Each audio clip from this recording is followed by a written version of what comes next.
morning, everybody. Thank you so much for coming on a beautiful day. And we see that rose quarter. It shows you all the great things that this center of the Portland universe really brings forward. It's great to be here at the Moda Center, Oregon's largest arena and one of the most iconic stages in sports and entertainment in the Pacific Northwest. We gathered today to celebrate something special, Portland's role as the host of the NCAA Division I Men's Basketball Tournament. It's going to be taking place right here on March 19th and 21st. This is a major national event, and it's an honor to welcome teams, fans, families, and visitors from across the country.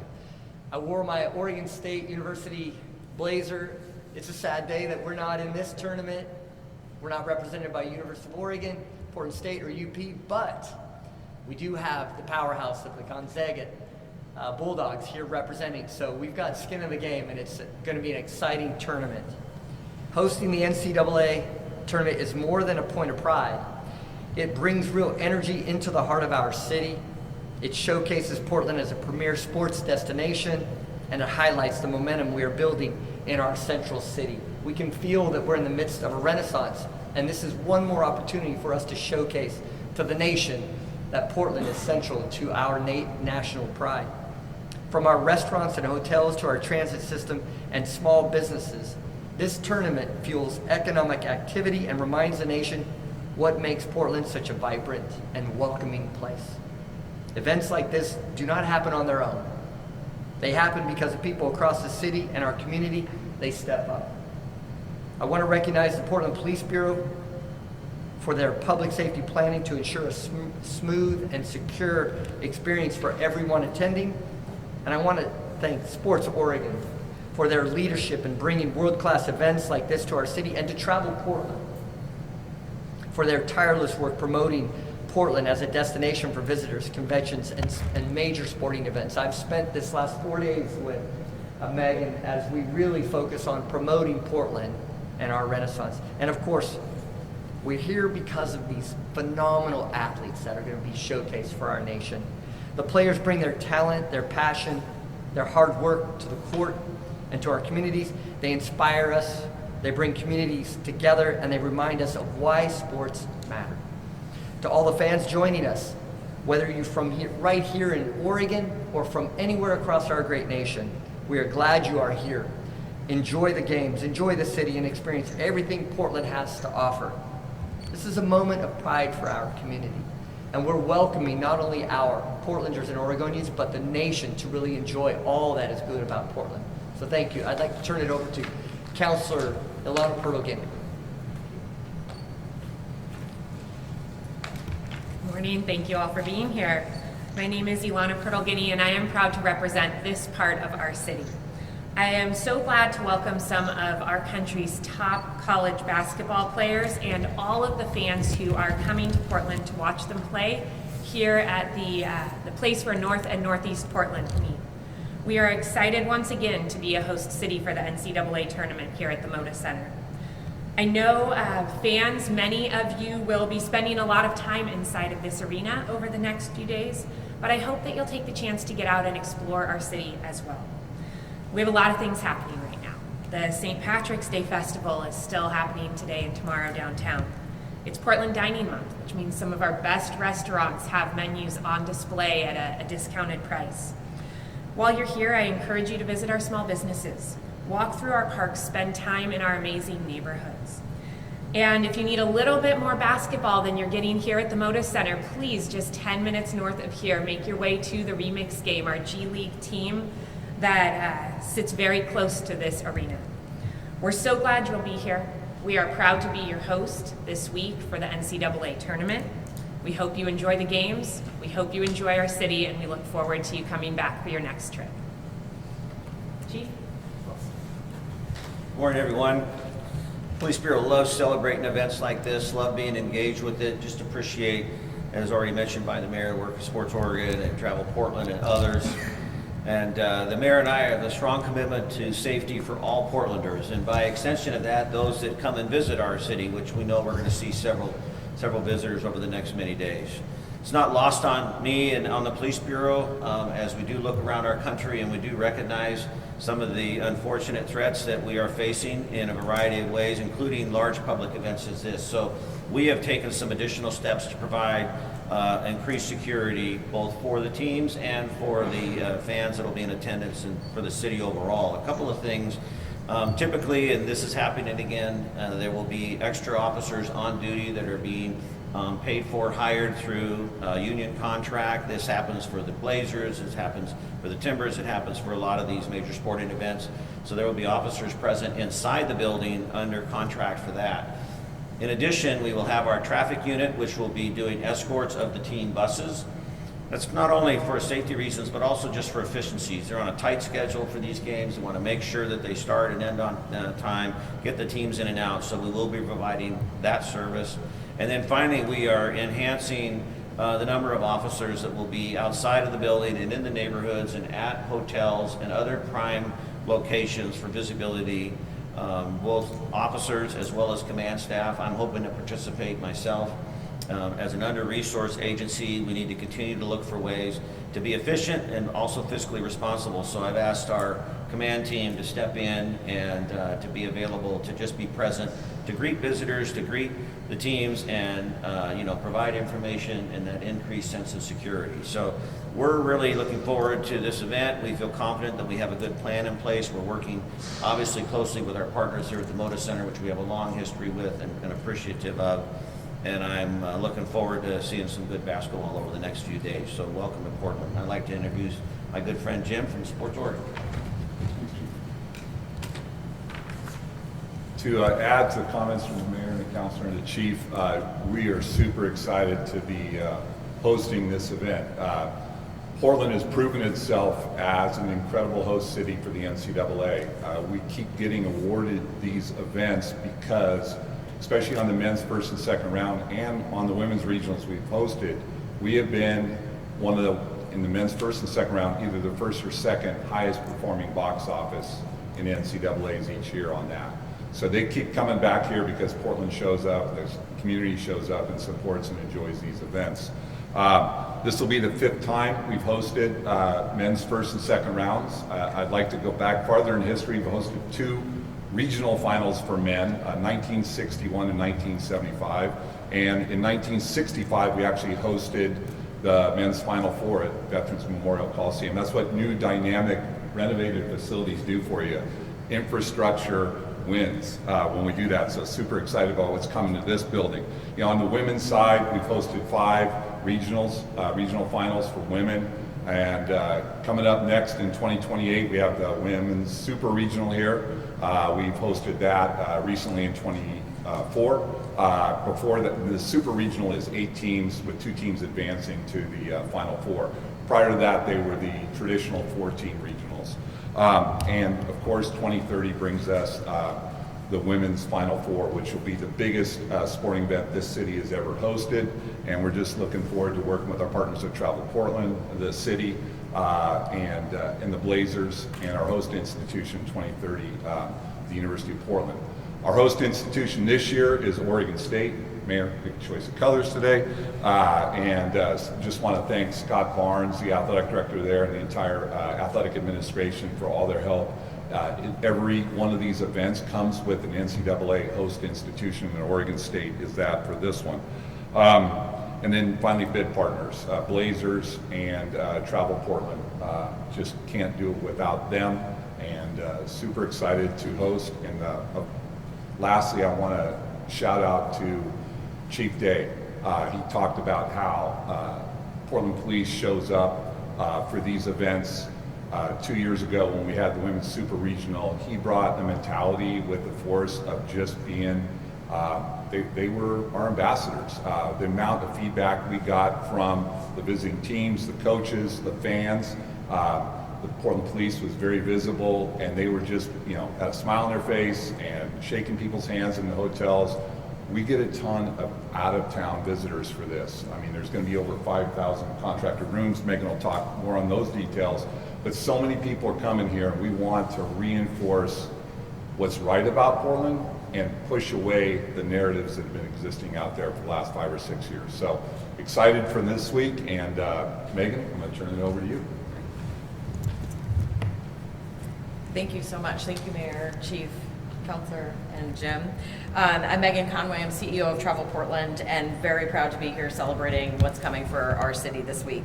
Recruiting events like this, as Jim was alluding to, takes years of collaboration and strategy and proven track record with these events when they come into town, that we can host the next thing, we can host the bigger thing, we can do this in partnership with all of these important partners. So a big thanks to Sport Oregon, the City of Portland, the Portland Trailblazers, the Moda Center, the NCAA, and then our host partner, which is OSU, as we've heard.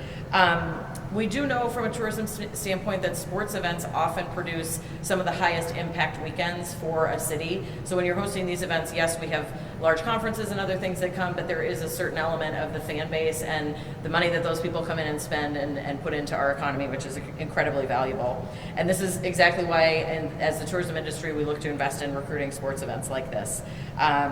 When we look at some of the impact that Jim was talking a bit about, based on recent host city data from the past couple of years of the NCAA, we hope to see as many as 25,000 fans coming in for this event in particular. And when we talk about the booked rooms based on the teams, the extra infrastructure around the media who come and that type of thing, the teams alone in the NCAA book about 5,000 rooms, and that's a contracted piece of business with us in partnership with Sport Oregon. But then all of those other folks that are coming in for just the business of the business side and not just the fans is a whole nother layer and really critical. When we look at economic impact, we know that that's very substantial to the region. Similar tournaments in other cities over the past few years have pulled in about $10 to $20 million in economic impact. So that's the spending at the restaurants. That's utilizing our small businesses and shopping and taking those souvenirs home, and also just experiencing all of the wonderful things that are going on outside of the game times. Events like this really are a reminder for us of tourism being a key economic driver for Portland specifically. Tourism supports about 35,000 jobs and generates $285 million in tax revenue, and that comes down from the $5.5 billion in travel spending that happens annually. The other thing that is really critical to think about is the national exposure that comes to our city through the television audience. So it's one thing for the people who are coming here, but as Jim was talking about, that national narrative that in some cases has gotten more negative over the years, we're looking for ways to generate more positive coverage coming out of the city. And this is an opportunity. In between those game segments, you'll see nice coverage of our natural beauty, of our downtown, of the bridges, maybe some of the blossoms that are starting to bloom in our city, show everybody it's spring and how beautiful it is. So that's a really critical piece. And then the other thing that I think is that just at the end of the day, the NCAA tournament also is an opportunity to bring a lot of pride to Portland for our city and our community. So in addition to the tourism side, we look forward to this being an opportunity for Portlanders to have a real sense of pride and help us all welcome these visitors to Portland. As we shared and everybody else has shared, we're really excited to play host to this tournament, and we really feel the city is ready and it will feel welcoming and safe for all of our visitors. So thank you so much for being here today, and we hope to see you at some of the games. Great. Let's open it up to just a couple questions. Go ahead. For whoever wants to answer, can I ask where we are on employment in the Blazers? Yeah, primarily we're talking about the Moda renovation and the commitment to the Blazers to stay in Portland, I assume. At this point, the governors will be voting at the end of the month on the ownership group, and Tom Dundon's group is the lead bidder in that one.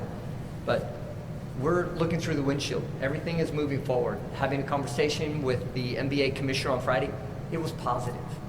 The name of the team is the Portland Trailblazers, and we have to lean in on that.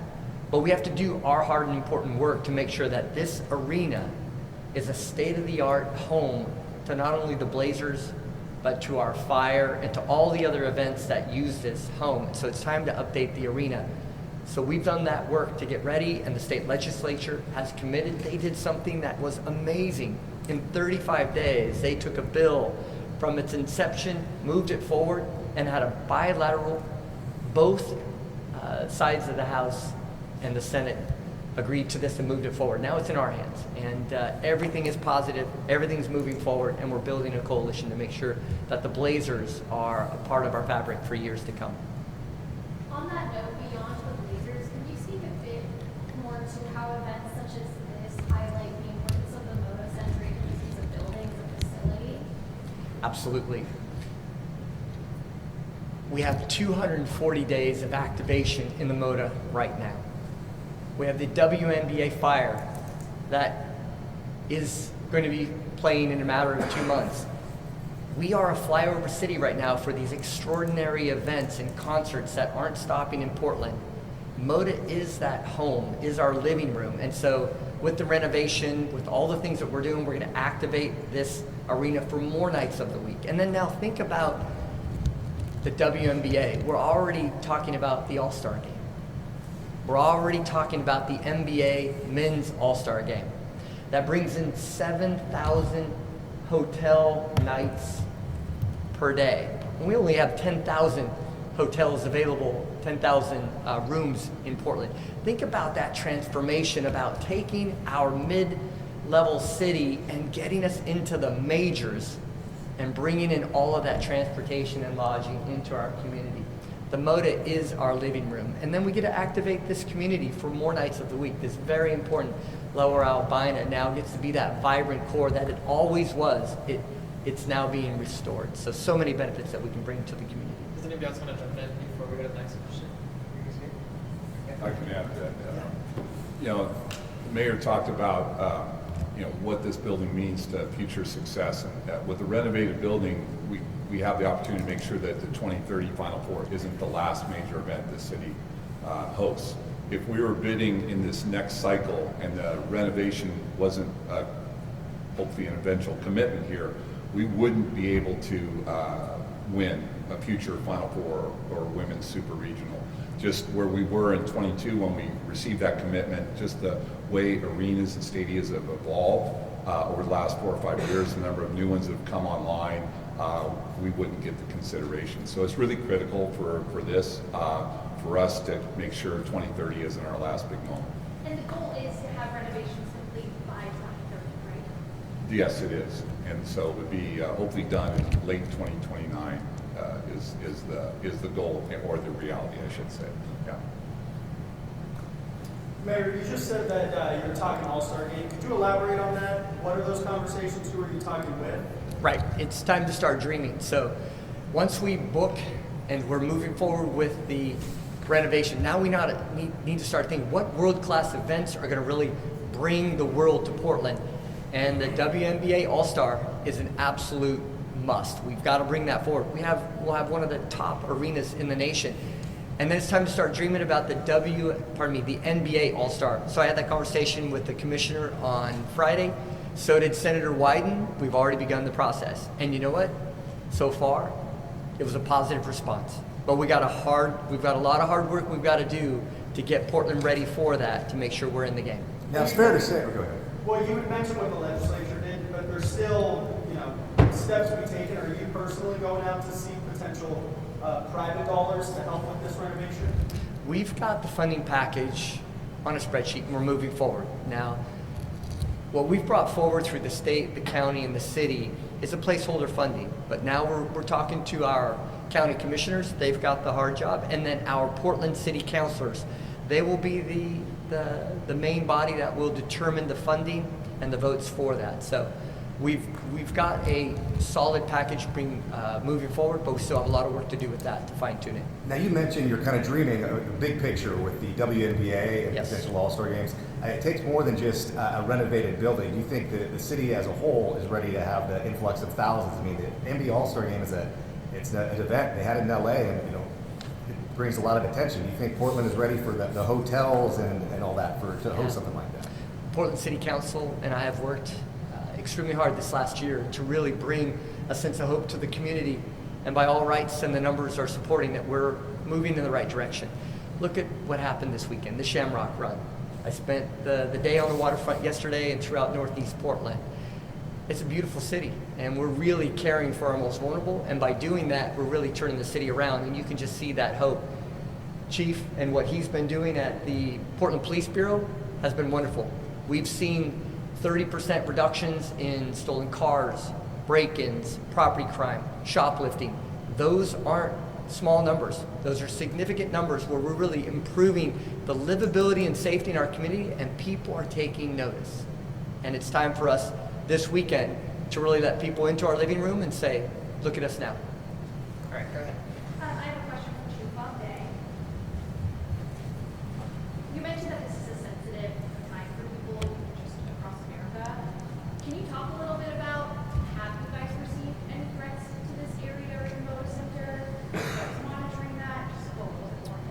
Yeah, so we're not, we have not received any specific threats to this event or to the Moda Center specifically. But in our line of work, we always prepare for possibilities, not probabilities, but possibilities. And we are in constant contact with our intelligence agencies across the United States, many other major city police departments, learning from incidents, whether it be at, Old Dominion, whether it be, some of these other high-profile events. And then anytime that we have large-scale events, and as I said, whether it's just whether Timbers game or Blazer game, but something like this that brings that national attention, we want to be prepared. And I appreciate Jim's comments. I mean, our officers really are the ambassadors. We have the footprint to be out there, and it's great for our officers. This is a tremendous opportunity where we're asking them to be present in our community, engaging those. And I walked around during the women's a couple of years ago that Jim mentioned, and was just so encouraged to be able to brag about Portland, to talk about where we were going, and to have that feedback like, man, we haven't been here in a few years, we'd heard X, Y, and Z, and now we're seeing this. Really did change some hearts and minds. So we'll be prepared for the event and just do our very best to make sure that it's safe and secure for everyone. Chief, real quick question. You talked about having more officers, obviously, later on this week. Just how many more officers, or can you tell me numbers, how many officers will be around the Moda Center during the Thursday? Yeah, I don't have those numbers exactly. We can get those. We've got a incident action plan put together. As I mentioned, given the limited number of police officers, we're going to be using the entire organization. I believe I'm on the schedule at some point to be out walking around, much like I did before. A lot of command staff. That uniform piece just brings that sort of sense of confidence and comfort for others. So it'll be kind of a mixture in that regard, but I don't have the exact numbers. Will you guys be using drones, just to like monitor crowd sizes? We won't be using drones specifically for this event, but we do have the capacity if needed. Yeah. All right, folks, last question. Go ahead. Yeah, Mayor, Council President, how are we doing on the local funding piece as far as conversations with your fellow councilors? Is the PSEF money going to be available? Yeah, thank you, and then I'll certainly turn it over to my colleague. But first of all, I just want to mention something that Chief said. He'll be here with his officers walking around, which I admire. I'll be in the stands watching the games, and so it's nice to have rank in that on that one. As far as the funding goes, we've got placeholder items for the funding, and it's fully formed. Now, we still have to go through our counselors. We still have to go through our PSEF committee. They are the final arbiters. We've worked hard to make sure that we've got available funding to make sure we can pull this off. But in the end, it's our counselors and it's our committee members who are in charge of the Portland Clean Energy Fund that will make the final decisions. We will help them with funding options, different challenges that each option will bring, but we will look to work with them and provide them any information they need as they deliberate this decision. I'll leave. Thank you, Mr. Mayor. Councilor Purtle-Guinea. I don't want to step on my council president, Councilor Dunphy's toes. He'll be working with the mayor's office on the timing for any deliberations that council has.